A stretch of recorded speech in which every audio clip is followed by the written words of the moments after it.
Greetings, Minecrafters, and welcome to another Minecraft discussion today. My name is Kimberly Quinn, and I am up at the notch once again, and it's not just drizzly, it's like, I'd say, full force rain, which actually works for what our topic is today, which is rooftop lullabies and homemade ice cream.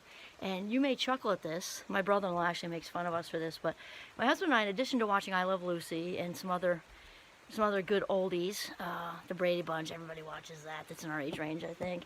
We also are fans of the Waltons, and we tend to watch them and we just feel like we need to relax because it's so soothing, the Waltons. So anyway, if those of you who don't know the Walton show, which has inspired me from last night, it's a country family in Virginia, and it takes place during the 30s, which is obviously the Depression. Also, obviously, there are no technological distractions, none. No technology, and basically the driving theme, obviously they go through conflicts like any show, and the reason that, even if it were real, because obviously people in the Depression had to pull together a lot more, it's all about relationships, no matter how you cut it up, whatever the storyline is, whatever the theme is, and whatever that is they have to overcome, it's all about their relationships. And the one last night inspired me because one of my favorite simple pleasures, and the Waltons family is big on simple pleasures. Why? Because they're poor. They don't have any money. I mean, monetarily wise, they're poor. They're rich as far as everything else, and very hardworking. And one of the oldest Waltons there lived way back in there, in like a little mountain shack, basically. And they just didn't have anything, like literally dirt poor. And she talked about the simple pleasures. Her name was Martha Corinne, and she was like 1,000 years old and about 4 feet tall. And she talked about rooftop lullabies, and she was saying, meaning the rain, right, like the pitter-pat on the roof. And if you've got, like up here, it's even better, because most of us, actually we don't now, but we did, have a raised seam roof. It's metal. And of course, back then, they made roofs out of whatever they could make roofs out of. So the pitter-pat on a shingles roof is still fantastic. But if you've got a roof like they did, the pitter-pat is just this absolute symphony. And so it's strange because sometimes I get inspired and I'm like, this is a story for some time. I don't know when, but I feel like I'm going to use that.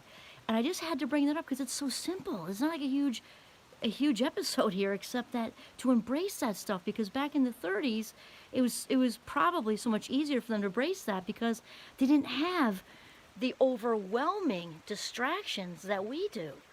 The overwhelming distractions that we do. And all in that same episode, when they were up visiting Martha Corinne, who's like 1,000 years old and 4 feet tall, that's all they had was like they had like a 1.5 room cabin with a fireplace and a few, stickwood furniture. And a little rocking chairs outside, and that was all.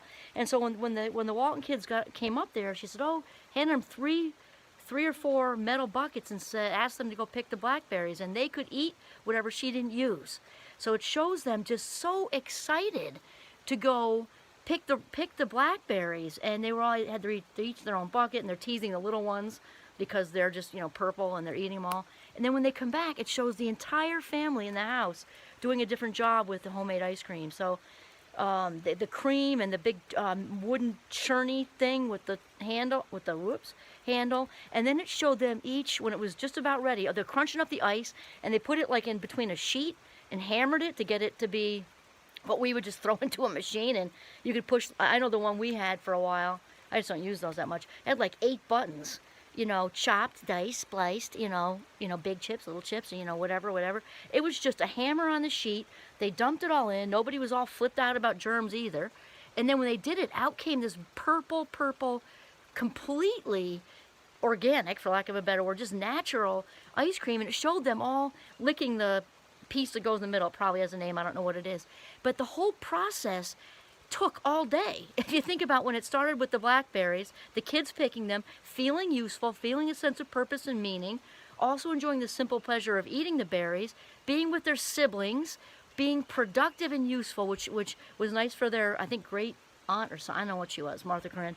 And then the whole family coming together in the house, or maybe it's outside on the picnic table, I forget it, but doing the churning, taking turns, my turn, can I try? And then they all licked the thing that looked like a little mini ladder.